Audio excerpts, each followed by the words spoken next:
Hello everyone, আমি অদিতি। আমি second year MBBS student, Sagar Dutta medical college. আজকের ভিডিওটা মেনলি আমি বলবো মক টেস্ট, নিটের মক টেস্ট নিয়ে।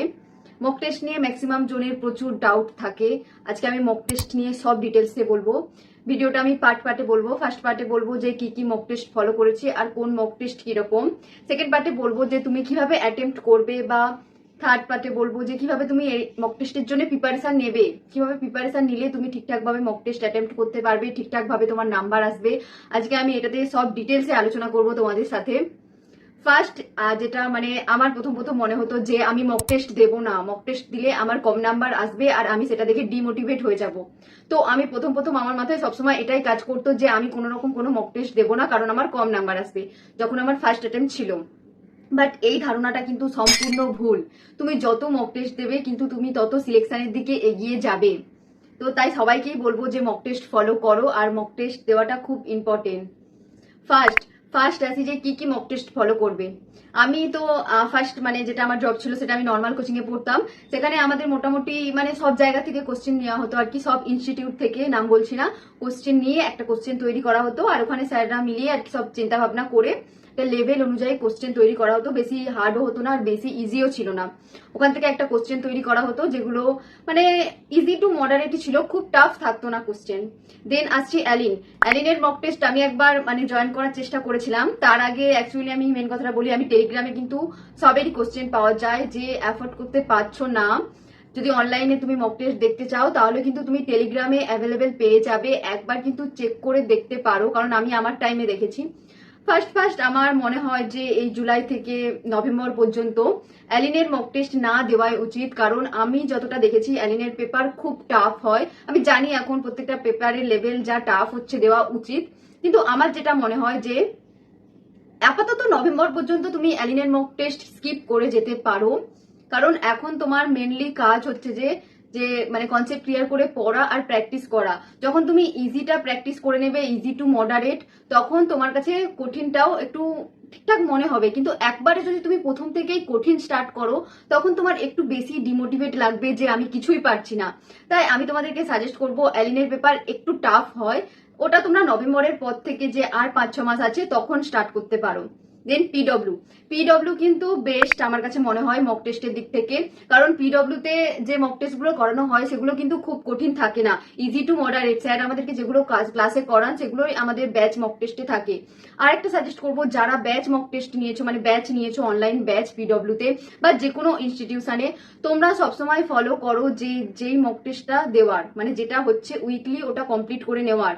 তোমরা এদিক ওদিক মক টেস্ট দিতে যেও না, কারণ যেহেতু তোমাদের সিলেবাস সেভাবে কমপ্লিট নেই, তোমার ব্যাচ অনুযায়ী তোমার সিলেবাস কমপ্লিট হয়েছে, তাই তুমি তোমার ব্যাচের মক টেস্টটাই দাও। অন্যান্য জায়গায় হয়তো অন্যান্য সিলেবাসের প্যাটার্ন আছে যেগুলো তুমি হয়তো পড়োনি, তুমি ওই সিলেবাসটা কমপ্লিট করোনি বা ওই চ্যাপ্টারটা, তখন তোমার একটু মানে মাইন্ডটা ডিস্ট্রাক্ট হতে পারে। তাই বলছি নিজের ব্যাচের মক টেস্ট অলওয়েজ ফলো করো, যেই ব্যাচে এনরোল আছো, অফলাইন হোক আর অনলাইন হোক। দেন পিডব্লিউ তো বেস্ট, সব থেকে পিডব্লিউ তুমি এখন থেকে নিতে পারো, কোনো প্রবলেম নেই। আর ব্যাচ নিলে তো এমনিই পেয়ে যাবে, আগের কিছু ইয়ারেরও মক টেস্ট পেয়ে যাবে। তারপরে আসি আকাশের মক টেস্টও কিন্তু ইজি টু মডারেট, খুব একটা টাফ হয় না। তো তুমি ওখানের মক টেস্টও ফলো করতে পারো, ওটাও খুব ভালো। আমি ওটাও টেলিগ্রাম থেকে দিতাম, আকাশ আর পিডব্লিউ মেনলি দিতাম। দেন আমি ঋষভ স্যারের মক টেস্ট দিতাম। জানি না তোমরা হয়তো কেউ চেনো না, বায়োলজি পড়াতেন তখন আমাদের সময়, 2023-এ এরকম ছিল স্যার, পিডব্লিউতেই ওনার মক টেস্ট ছিল। সেখানে উনি টেলিগ্রামে আমাদেরকে মক টেস্ট সেন্ড করতেন, আমরা সেই মক টেস্ট গুলো দিতাম। লাস্ট আছে, আমাকে যে অনেকেই বলেছো যে অক্সিজম, ওখানে নাকি খুব ভালো মক টেস্ট হয়, আমাকে অনেকে সাজেস্ট করেছো, তোমরা নিজেরাই সাজেস্ট করেছো যে ওখানের মক টেস্টেরও খুব ভালো হয়, আমরা নিজেরা দিয়ে দেখেছি। ওটাও জয়েন করতে পারো। ওটাও আমি কোনোদিন কোশ্চেন পেপারটা দেখিনি, বাট যেটা তোমরা কমেন্ট করেছো বুঝে গেছি খুবই ভালো, তো ওটাও জয়েন করতে পারো। তাহলে তুমি এখন অ্যালিন স্কিপ করতে পারো, বাট অন্যান্য মক টেস্ট গুলো কিন্তু তুমি এখন থেকে নিতে পারো। দেন নভেম্বর থেকে এপ্রিল পর্যন্ত তুমি অ্যালিন সহ বাকি আদার্স মক টেস্টও দিতে পারো। ম্যাক্সিমাম সবার এটাই ডাউট থাকে যে কটা করে মক টেস্ট দেবো দিদি, মানে কটা মক টেস্ট দিতে হবে। দেখো, মক টেস্টের কোনো লিমিট থাকে না, তুমি আনলিমিটেড মক টেস্ট দিতে পারো তোমার ইচ্ছে, তবে অ্যাটলিস্ট কটা দিতে হবে।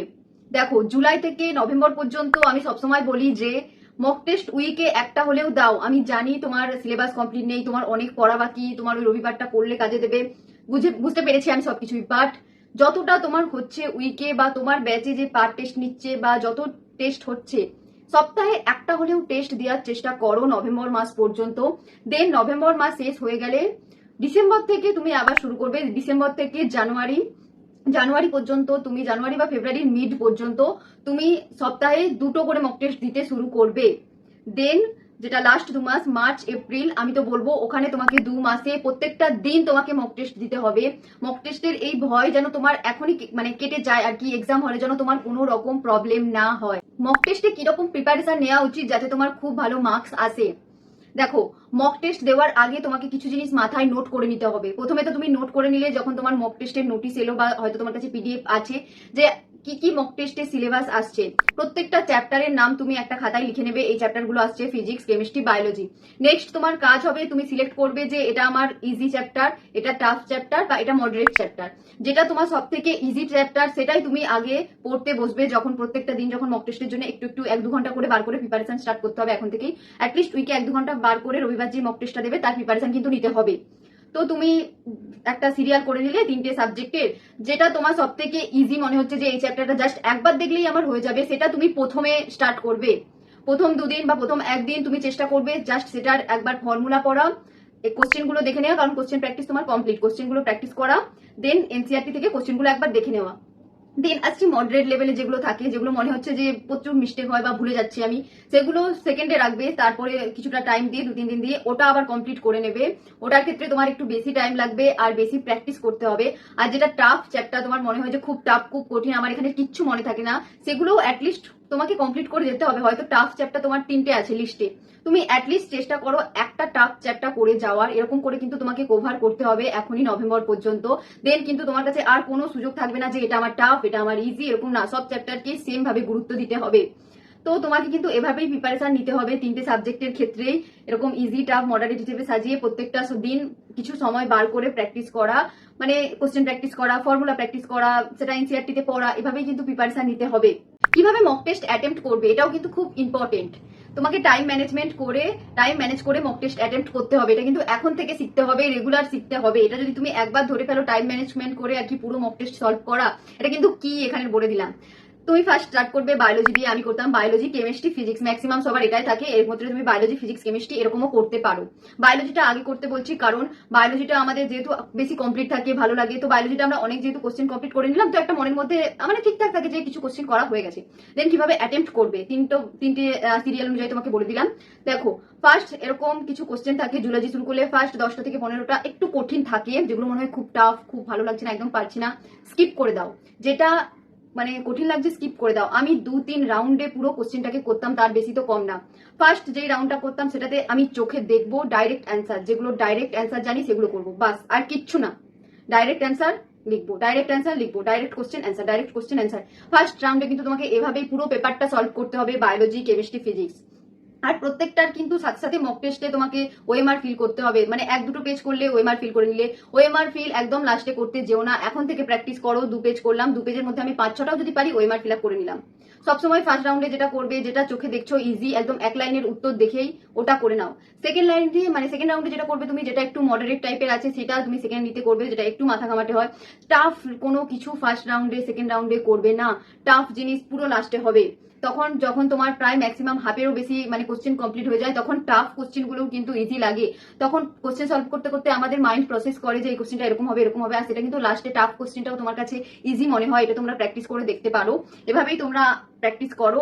মক টেস্টে কম নাম্বার আসছে বা কম নাম্বার এসে গেছে কোনো কারণের জন্য, তুমি তখন মক টেস্টটাকে কিন্তু ছেড়ে দিও না যে এইবারে খারাপ হয়ে গেছে, নেক্সট বারে আমি খুব ভালো করে করব, এরকম কিছু ভাবতে যেও না, কারণ এগুলো সম্পূর্ণ ভুল। তুমি যখন মক টেস্টে ভুল করো বা রাগ হয় যে এত পড়ে এসেও এরকম ভুল করলাম, সিলি মিস্টেক করে দিলাম, ওকে নেগেটিভ মার্কিং করে দিলাম, দেখো যখনই তোমার ভুল হবে তুমি সেই জিনিসটা বেশি শিখবে আর সেই জিনিসটা তোমার মাথায় বেশি মানে ঢুকে যাবে যে এই জিনিসটা আমি ভুল করেছিলাম। তোমাকে কিন্তু এক্সাম দেবে আসার পর একটু রেস্ট নেওয়ার পর প্রপার অ্যানালাইসিস করতে হবে। আমার একটা অ্যানালাইসিসের ভিডিও আছে, চাইলে দেখতে পারো। আর যদি না দেখো, প্রপার ভাবে যদি না তুমি মক টেস্ট সলভ করার পর 3 থেকে 4 ঘন্টা দিয়ে ওটাকে অ্যানালাইসিস করো, তাহলে কিন্তু তোমার জিরো ইমপ্রুভমেন্ট, তোমার মক টেস্ট দেওয়ার কোনো লাভই হলো না। অলওয়েজ মক টেস্ট তোমাকে অ্যানালাইসিস করতে হবে 4 থেকে 5 ঘন্টা, 3 থেকে 4 ঘন্টা, যার যতটা লাগে। প্রপার তোমাকে দেখতে হবে যে আমি এটা ইনকারেক্ট করেছি, আমি মানে ওভার কনফিডেন্সের সহ উত্তর দিয়ে দিয়েছি, মানে জানি জাস্ট মক টেস্ট তো বেশি নাম্বার পেয়ে যাবো, কি হবে, কম নাম্বার পেলেও বা কি হবে, নিট এক্সাম তো না, এরকম ভাবতে যেও না। এখন থেকে প্রত্যেকটা এক্সাম সিরিয়াস নাও, যেটা নিট এক্সামে আমি করছি। এখানে আমি সিলি মিস্টেকের হাত থেকে দূরে থাকবো, এখানে আমি ইনকারেক্ট করবো না, এখানে আমি টুক্কা মারবো না যে এটা মেরে দিয়ে চলে যায়, যা হয় হবে। এখানে আমি কারোর দেখে দেখে করবো না, কাউকে জিজ্ঞেস করে কিছু করবো না। যারা অফলাইনে করো বা যারা অনলাইনে করো, আমি যাই গিয়ে বইটা দেখে চলে আসি, অনলাইনে তো নো। অ্যানালাইসিস মানে প্রপার প্রত্যেকটা ফিজিক্স কেমিস্ট্রি বায়োলজির চার্ট বানাতে হবে একটা করে। এই চ্যাপ্টার থেকে এই কোশ্চেনটা ভুল করেছিলাম, এই চ্যাপ্টার থেকে এই ফর্মুলাটা আমার মনে নেই, এখানে আমি স্টেটমেন্ট ইনকারেক্ট করেছি বা কারেক্ট করিনি, এখানে ট্রু বলেছিল আমি ফলসে ক্লিক করে এসেছি। এগুলো কিন্তু মানে ভেরি মিস্টেক, এগুলোর জন্যই ম্যাক্সিমাম স্টুডেন্টসের সিলেকশন হয় না সবকিছু পড়া সত্ত্বেও। তো অ্যানালাইসিস কিন্তু তোমাকে ঠিকভাবে করতে হবে, তবেই তোমার নেক্সট মক টেস্টে ইমপ্রুভ হবে, বা তুমি নিট এক্সামের দিকে মানে খুব ভালোভাবে আর কি নাম্বার আসবে, বা মক টেস্টেও নাম্বার আসবে, নেক্সট মক টেস্টে ভালো নাম্বার আসবে। বা জুলাই থেকে নভেম্বর পর্যন্ত তোমার খুব নম্বর কম আসছে, ইটস ওকে, বাট ধরে রাখো, ওই মক টেস্টটাকে ধরে রাখো। অ্যানালাইসিস থেকে 3-4 ঘন্টা 5 ঘন্টা অ্যানালাইসিস করো, বোঝো, নিজের মিস্টেকের উপরে খাটো, যত ভুল করা নভেম্বর মাস পর্যন্ত করে নাও। ডিসেম্বর থেকে যেন তোমার নাম্বার আস্তে আস্তে ইনক্রিজ হয়, যখন তুমি ফুল সিলেবাস মক টেস্ট দেবে। এখন তুমি পার্ট পার্ট মক টেস্ট দিচ্ছ, এই সিলেবাসটা শেষ হয়েছে মক টেস্ট দিলাম, তখন যেন কোনো রকম কোনো ভুল না হয়। আর তাই জন্য এখন থেকে তোমাকে এরকম চার্ট বানাতে হবে কিন্তু। তো এটাই ছিল, এভাবেই তুমি মক টেস্ট দিতে থাকো, অ্যানালাইসিস করতে থাকো, এভাবেই করতে থাকো, আর মক টেস্টের উপরে খাটো। মক টেস্টে কিন্তু একমাত্র যেটা তোমাকে সিলেকশনের দিকে এগিয়ে নিয়ে যাবে। তো বেস্ট অফ লাক সবাইকে।